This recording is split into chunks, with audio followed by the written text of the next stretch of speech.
Hi dears, welcome to my channel. അപ്പം ഇന്നത്തെ വീട്ടിലെന്ന് വെച്ചാൽ ഈ ഫോട്ടോയിലും ഈ വീഡിയോയിലും കാണുന്ന പോലുള്ള ഈ ഒരു ടോപ്പ് ഉണ്ടല്ലോ, നമ്മൾ ജീൻസിന്റെ കൂടെയൊക്കെ പേര് ചെയ്യാൻ പറ്റുന്ന ഒരു അടിപൊളി ടോപ്പാണ് കേട്ടോ. വെറും 20 മിനിറ്റ് കൊണ്ട് പോട്ടെ, ഒരു അരമണിക്കൂർ കൊണ്ട് നമുക്ക് സെറ്റ് ചെയ്തെടുക്കാൻ പറ്റും. ഉറപ്പായിട്ട് ഷുവറാണ്. കാരണം ഞാൻ വെറും അരമണിക്കൂർ കൊണ്ട് സ്റ്റിച്ച് ചെയ്ത് എടുത്തതാണ് കേട്ടോ. ഇത് സിമ്പിൾ ആയിരുന്നു. നമ്മൾ ബിഗിനേഴ്സ് ഒക്കെ ആണെങ്കിൽ നിങ്ങൾക്ക് നല്ല നല്ല മോഡൽസ് ഒക്കെ ട്രൈ ചെയ്യാൻ താല്പര്യമുണ്ടെങ്കിൽ ഈ ഒരു മോഡൽ തീർച്ചയായിട്ടും ഒന്ന് ട്രൈ ചെയ്ത് നോക്കിക്കോളൂ കേട്ടോ. അപ്പൊ ഇത് എന്റെ പിറകിലൊരു കഥയുണ്ട്, അതെന്താണെന്ന് ഞാൻ പറയാം. ഇത് ഞാൻ ഒരു ടോപ്പോ ഏതോ ഒരു ഡ്രസ്സ് സ്റ്റിച്ച് ചെയ്യാൻ വേണ്ടി ഞാൻ ഓൾറെഡി കട്ട് ചെയ്ത് വെച്ചതായിരുന്നു. അപ്പോൾ ടോപ്പ് അല്ല കേട്ടോ, ഒരു പാന്റ് ആയിരുന്നു. ഒരു കോഡ് സെറ്റ് പോലെ ഒന്ന് കട്ട് ചെയ്യാൻ വേണ്ടി സ്റ്റിച്ച് ചെയ്യാൻ വേണ്ടി ഞാൻ കട്ട് ചെയ്ത് വെച്ചതായിരുന്നു. പിന്നെ ആ കട്ട് ചെയ്ത് കഴിഞ്ഞതിന് ശേഷമാണ് എനിക്ക് മനസ്സിലായത് ഇത് അതിന് വേണ്ടിയുള്ള തുണി തികയില്ല എന്നുള്ളത്. ഒരു പാന്റൊക്കെ സ്റ്റിച്ച് ചെയ്യണമെങ്കിൽ അത്യാവശ്യം നല്ല തുണിയൊക്കെ വേണമായിരുന്നു കേട്ടോ. അപ്പൊ ഇതെനിക്ക് തികയില്ല എന്ന് കണ്ടപ്പോൾ ഞാനത് പൂട്ടിക്കെട്ടി കവറിലാക്കിയിട്ട് മൂലക്ക് ഇട്ടതായിരുന്നു. കാരണം അത് പിന്നെ എനിക്ക് പിന്നെ അതിൻ്റെ ഉള്ളിലുള്ള മൂടെ അങ്ങ് പോയി. തുണി കൊണ്ട് കാണുമ്പോഴൊക്കെ എനിക്ക് പിന്നെ ദേഷ്യം വരാൻ തുടങ്ങി.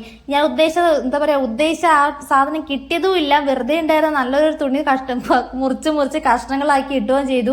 അങ്ങനെയൊക്കെ ഞാൻ മൂലക്ക് ഇട്ടിരുന്ന ഒരു സാധനമായിരുന്നു ഇത്. പിന്നെ ഞാൻ വിചാരിച്ചു ഇനി എന്തായാലും അതിനെ അങ്ങോട്ടേക്ക് രംഗത്തോട്ടേക്ക് ഇറക്കാന്നുള്ളത്. അപ്പൊ ഞാൻ നോക്കിയപ്പോൾ ഇത് വെച്ചിട്ട് നമുക്ക് വലിയ ടോപ്പൊന്നും സ്റ്റിച്ച് ചെയ്യാൻ പറ്റില്ല. കാരണം പാന്റിന് വേണ്ടിയിട്ട് കട്ട് ചെയ്ത തുണിയാണല്ലോ. അപ്പൊ തുണിയൊക്കെ വളരെ കുറവാണ്. അപ്പൊ തുണി കുറവായിട്ട് എപ്പോഴും കുർത്തീസ് അങ്ങനെ ചുരിദാർ ടോപ്പൊക്കെ സ്റ്റിച്ച് ചെയ്യുന്നത്. നിങ്ങൾക്ക് വെറൈറ്റി വേണ്ടേന്ന് വിചാരിച്ചിട്ടാണ് ജീൻസിന്റെ കൂടെയൊക്കെ ഇടാൻ പറ്റുന്ന ഈ ഒരു ടോപ്പ് ഞാൻ ട്രൈ ചെയ്ത് നോക്കിയത് കേട്ടോ. സംഭവം സിമ്പിൾ ആയിരുന്നു. ഞാനിത് തുടങ്ങിയപ്പോൾ ഞാൻ ഇത്ര പെട്ടെന്ന് ഇത് കഴിയുമെന്ന് വിചാരിച്ചിട്ടേ ഇല്ല കേട്ടോ. അപ്പൊ ഞാൻ എന്താ ചെയ്തതെന്ന് വെച്ചാൽ ആദ്യം ഞാൻ ഒരു യോക്ക് പീസ് ആദ്യം ഞാൻ കട്ട് ചെയ്തെടുത്തു കേട്ടോ. യോക്ക് പീസിനൊക്കെ കട്ട് ചെയ്യുമ്പോൾ നിങ്ങൾ അളവ് തന്നെ ആം ഹോളും ഷോൾഡറും കാര്യങ്ങളൊക്കെ നിങ്ങൾ അളവ് തന്നെ കൊടുക്കാൻ ശ്രമിക്കാം കേട്ടോ. അപ്പൊ ഇത് ഞാൻ നമ്മുടെ യോക്ക് പീസ് കൊടുക്കുന്നത് വെറും 10 ഇഞ്ച് ലെങ്ത്തിൽ മാത്രമാണ്. ഞാൻ ഒരു 10 ഇഞ്ച് മാത്രമേ യോക്ക് പീസിന് എടുത്തിട്ടുള്ളൂ. അത് ആദ്യം ഒന്ന് കട്ട് ചെയ്ത് വെക്കുക. നെക്കൊക്കെ നമ്മൾ ഇഷ്ടത്തിന് കൊടുക്കാം കേട്ടോ. ഞാൻ അങ്ങനെ കട്ട് ചെയ്ത് വെച്ചിട്ടുണ്ട്. ഇനി നമുക്ക് നെക്കൊന്ന് മാർക്ക് ചെയ്യാം. ഞാൻ വീനെക്കാണ് കൊടുക്കുന്നത്. വീനെക്ക് ഇപ്പൊ ഒരു ട്രെൻഡിങ് ആയിട്ട് പോയിക്കൊണ്ടത് സാധനം ആയതുകൊണ്ടാണ് വീനെക്ക് കൊടുത്തത് കേട്ടോ. ജൊക്കൊക്കെ നമ്മൾ ഇഷ്ടത്തിനനുസരിച്ചിട്ട് കൊടുക്കാം. പക്ഷെ ഇവിടെയും ഞാനൊരു അബദ്ധം കാണിച്ചു. രണ്ടും ഒരുമിച്ച് കട്ട് ചെയ്തു പോയി. ബാക്കും ഫ്രണ്ടും ഒരേപോലെ ആയിപ്പോയി.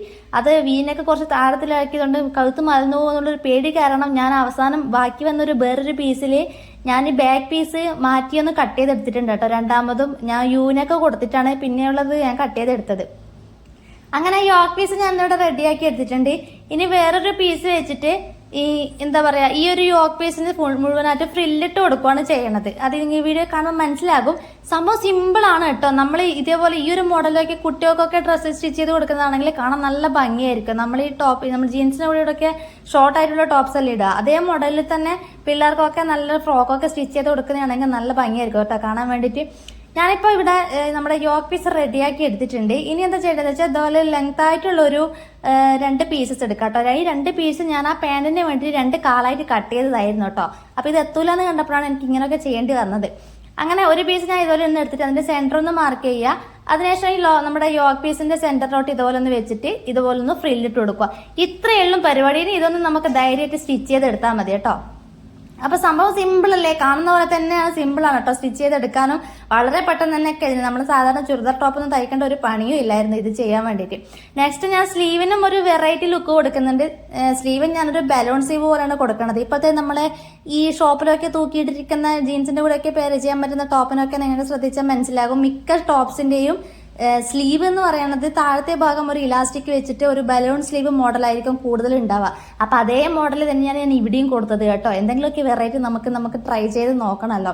അപ്പൊ ഞാൻ ഫസ്റ്റ് ടൈമാണ് ഈ ഒരു മോഡൽ സ്ലീവ് ഞാൻ ചെയ്ത് നോക്കണത്. ഒരു ഫുൾ സ്ലീവാണ് കൊടുക്കണത് കേട്ടോ. ഫുൾ ഞാൻ ആ ഒരു ലെങ്ത് മുഴുവനായിട്ട് തന്നെ എടുത്തിട്ടുണ്ട്. ഇതും വളരെ സിമ്പിൾ ആണ് കേട്ടോ. നമ്മൾ സാധാരണ കട്ട് ചെയ്യുന്ന പോലെ തന്നെ നമ്മുടെ കൈവണ്ണമൊക്കെ കട്ട് ചെയ്തെടുക്കാം.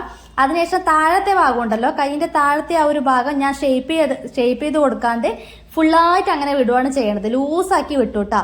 അവസാനം എങ്ങനെ സ്റ്റിച്ച് ചെയ്തതെന്നുള്ളത് ഇതിൽ കാണിച്ചു തരാം. സ്കിപ്പ് ചെയ്യാണ്ട് പോയാൽ മതി. അപ്പൊ ഇതുപോലെ ഞാനൊന്ന് കട്ട് ചെയ്തെടുത്തിട്ടുണ്ട്. അപ്പൊ ഇതോടുകൂടി നമ്മുടെ കട്ടിങ്ങും കാര്യങ്ങളൊക്കെ കഴിഞ്ഞു. ഈ കട്ടിങ് കഴിഞ്ഞ് അതേ സ്പീഡിൽ തന്നെ നമ്മൾ സ്റ്റിച്ചിങ്ങും കഴിഞ്ഞിട്ടുണ്ടായിരുന്നു കേട്ടോ. ആ ഫ്രില്ലിട്ട് കൊടുക്കാൻ മാത്രമേ ചെറിയൊരു പണിയെടുത്താ. ഞാൻ ഫ്രില്ലിട്ട് കൊടുത്തു. യോക്ക് പീസുമായിട്ട് ഒന്ന് അറ്റാച്ച് ചെയ്തു കേട്ടോ.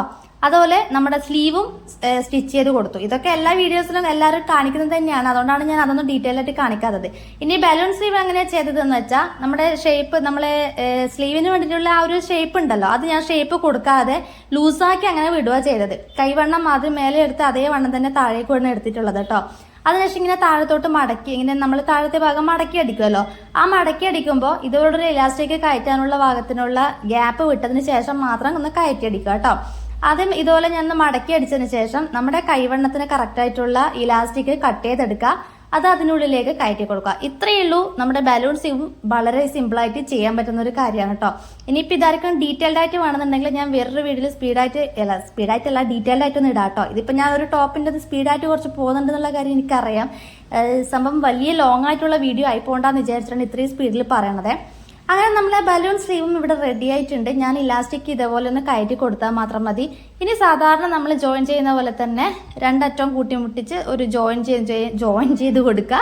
അതിനുശേഷം നമ്മുടെ രണ്ട് ഭാഗവും എന്താ പറയുക ബോഡി പാർട്ട് ഒന്ന് അറ്റാച്ച് ചെയ്ത് കൊടുക്കുക. ഇത്രയേ ഉള്ളൂ പരിപാടി. സിമ്പിളായിട്ട് നമ്മളൊരു western type dress top ready ആയിട്ടുണ്ട് കേട്ടോ. അപ്പോൾ നമുക്ക് എപ്പോഴും ഒരേ മോഡൽ സ്റ്റിച്ച് ചെയ്യാതെ ഇതുപോലെ എന്തെങ്കിലുമൊക്കെ ഒരു വെറൈറ്റി ഒക്കെ ഇടയ്ക്കൊക്കെ ഒന്ന് പരീക്ഷിച്ച് നോക്കുന്നത് നല്ലതായിരിക്കും. നമുക്ക് സ്വയം പഠിക്കാമല്ലോ. ഇനിയിപ്പോൾ തെറ്റിപ്പോയാലും നമ്മൾ തന്നെയല്ലേ ഇട്ട് നടക്കേണ്ടത്. അപ്പോൾ ഇതാണ് നമ്മുടെ ടോപ്പിന്റെ ഫൈനൽ ലുക്ക്. ഫസ്റ്റ് നിങ്ങൾ കണ്ടിട്ടുണ്ടാവും. ഇത് ലാസ്റ്റ് ഞാൻ ഒന്നുകൂടി ഒന്ന് കാണിച്ചതേ ഉള്ളൂ. അപ്പോൾ ഇത്രയേ ഉള്ളൂ. അപ്പോൾ വീഡിയോ നിങ്ങൾക്ക് ഇഷ്ടപ്പെടുകയാണെങ്കിൽ തീർച്ചയായിട്ടും ഒന്ന് ചാനൽ സബ്സ്ക്രൈബ് ചെയ്യുക, ഒന്ന് സപ്പോർട്ട് ചെയ്യുക.